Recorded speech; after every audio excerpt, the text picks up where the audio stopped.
happen to be watching this is to test because we had terrible doubling of the audio on Sunday, so I just want to get rid of that. So I'm going to do a kind of lengthy scripture reading with both of these microphones to see if maybe that was the issue. So we're going to start in Genesis 12.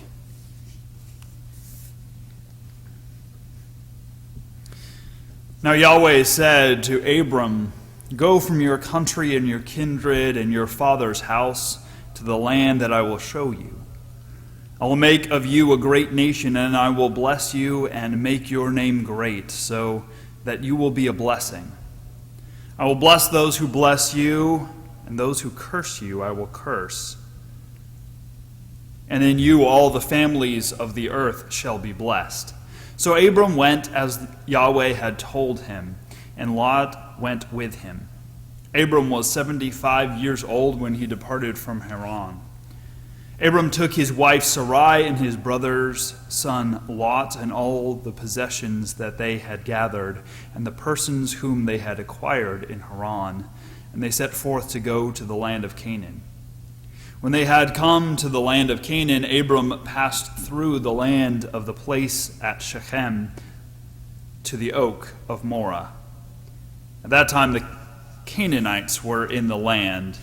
Then Yahweh appeared to Abram and said, "To your offspring I will give this land." So he built there an altar to Yahweh, who had appeared to him.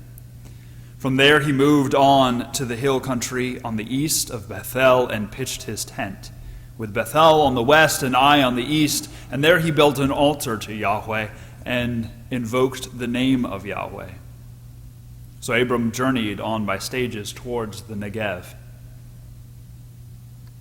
Now there was a famine in the land, so Abram went down to Egypt to reside there as an alien, for the famine was severe in the land. When he was about to enter Egypt, he said to his wife Sarai, "I know well that you are a woman beautiful in appearance, and when the Egyptians see you, they will say, 'This is his wife.' Then they will kill me.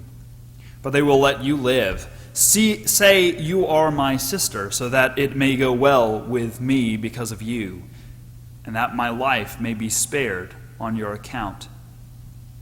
When Abram entered Egypt, the Egyptians saw that the woman was very beautiful. When the officials of Pharaoh saw her, they praised her to Pharaoh, and the woman was taken into Pharaoh's house. And for her sake he dealt well with Abram, and he had sheep, oxen, male donkeys, male and female slaves, female donkeys, and camels. But Yahweh afflicted Pharaoh and his house with great plagues because of Sarai, Abram's wife.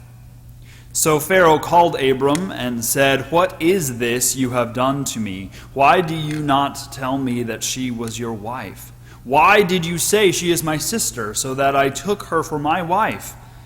Now then, here is your wife. Take her and be gone." And Pharaoh gave his men orders concerning him, and they set him on the way with his wife and all that he had.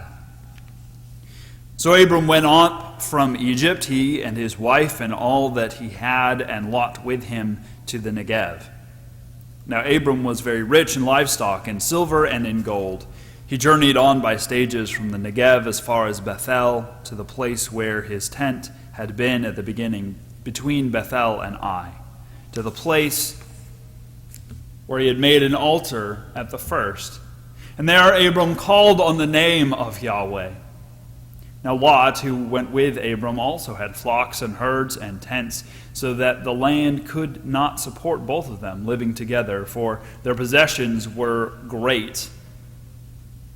so great that they could not live together. And there was strife between the herders of Abram's livestock and the herders of Lot's livestock. At that time the Canaanites and the Perizzites lived in the land. Then Abram said to Lot, "Let there be no strife between you and me, and between your herders and my herders, for we are kindred. Is not the whole land before you? Separate yourself from me. If you take the left hand, then I will go to the right. Or if you take the right hand, then I will go to the left." Lot looked about him and saw that the plain of the Jordan was well watered, everywhere like the garden of Yahweh, like the land of Egypt. In the direction of Zoar, this was before Yahweh had destroyed Sodom and Gomorrah. So Lot chose for himself all the plain of the Jordan, and Lot journeyed eastwards. Thus they separated from each other. Abram settled in the land of Canaan, while Lot settled among the cities of the plain and moved his tent as far as Sodom. Now the people of Sodom were wicked and great sinners against Yahweh. Yahweh said to Abram after Lot had separated from him, "Raise your eyes now and look from the place where you are, northwards and southwards and eastwards and westwards. For all the land that you see I will give to you and to your offspring forever. I will make your offspring like the dust of the earth, so that if one can count the dust of the earth, your offspring also can be counted. Rise up, walk through the length and the breadth of the land, for I will give it to you." So Abram moved his tent and came and settled by the oaks of Mamre, which are at Hebron, and there he built an altar to Yahweh. Chapter 14. In the days of King Amraphel of Shinar, King Arioch of Elasar, King Chedorlaomer of Elam, and King Tidal of Goyim, these kings made war with the king Bera of Sodom, King Bersha of Gomorrah, King Shinab of Admah, King Shemeber of Zeboim, and the king of Bela, that is, Zoar. All these joined forces in the valley of Siddim, that is, the Dead Sea. For 12 years they had served Chedorlaomer, but in the 13th year they rebelled. In the 14th year, Chedorlaomer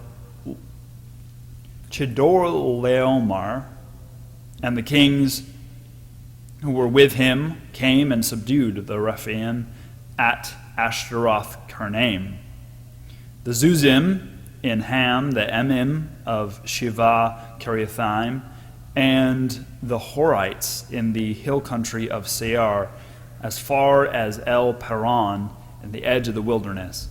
Then they turned back and came to En Mishpat, that is Kadesh, and subdued all the country of the Amalekites, and also the Amorites who lived in Hazazon Tamar.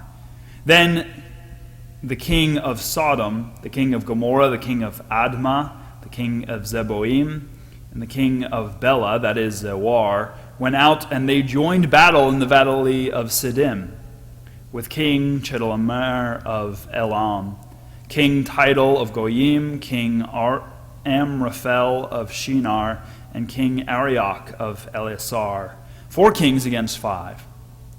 Now the valley of Siddim was full of bitumen pits, and as the king of Sodom and Gomorrah fled, some fell into them, and the rest fled to the hill country.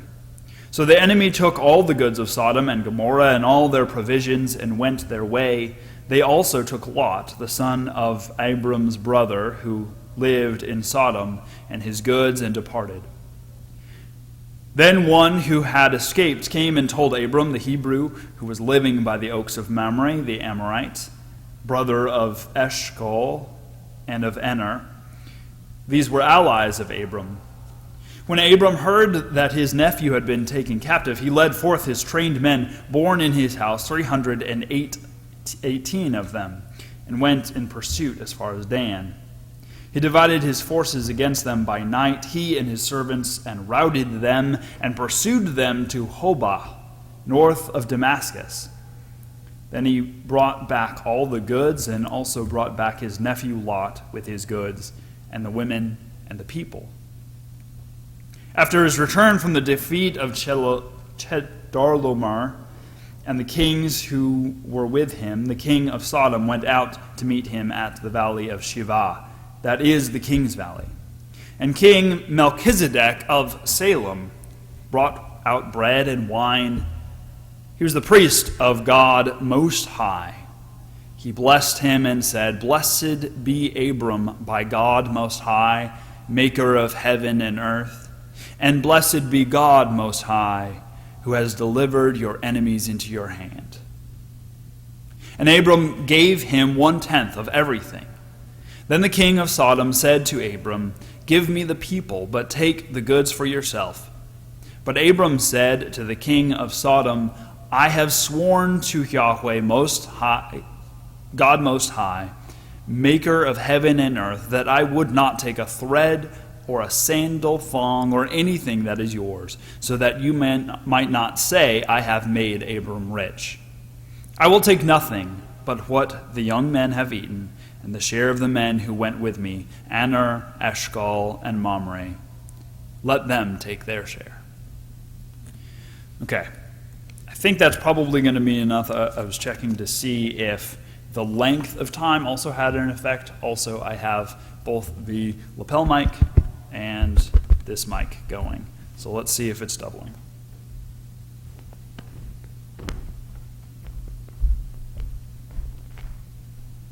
And it occurs to me I could probably do a